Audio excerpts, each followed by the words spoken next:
चंद्रयान 3 का ये हिस्सा पृथ्वी के वायुमंडल में फिर लौटा। इसरो ने दिया एक और बड़ा अपडेट। चंद्रयान 3 अंतरिक्ष यान को निर्धारित कक्षा में सफलतापूर्वक स्थापित करने वाले LVM-3M4 प्रक्षेपण यान का क्रायोजेनिक ऊपरी हिस्सा बुधवार को पृथ्वी के वायुमंडल में अनियंत्रित रूप से पुनः प्रवेश कर गया।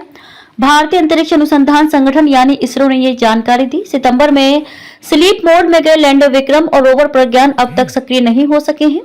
इसरो ने एक बयान में कहा कि संभावित प्रभाव बिंदु का अनुमान उत्तरी प्रशांत महासागर के ऊपर लगाया गया है।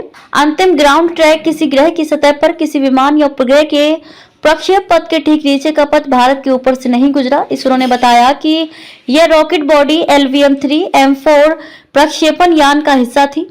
यह अंतर्राष्ट्रीय समयानुसार दोपहर 2:42 के आसपास पृथ्वी के वायुमंडल में पुनः प्रवेश कर गया। इसरो ने कहा कि रॉकेट बॉडी का पुनः प्रवेश इसके लॉन्च के 124 दिनों के भीतर हुआ, जब भारत ने रचा इतिहास। 14 जुलाई 2023 को आंध्र प्रदेश के श्रीहरिकोटा से लॉन्च हुए चंद्रयान 3 ने 23 अगस्त को चांद के दक्षिणी ध्रुव पर सफलतापूर्वक लैंडिंग कर ली थी। भारत चांद पर पहुंचने वाला दुनिया का चौथा और साउथ पोल पर लैंडिंग करने वाला पहला देश बन गया था। इसके बाद करीब 14 दिनों चांद पर एक दिन में कई अहम जानकारियां जुटाई। सो रहे हैं विक्रम और प्रज्ञान। 2 सितंबर को स्लीप मोड में गए विक्रम लैंडर अब तक लंबी नींद में है। हालांकि इसरो भी लगातार कोशिश में है, लेकिन लैंडर और रोवर को अब तक दोबारा शुरू नहीं किया जा सका है।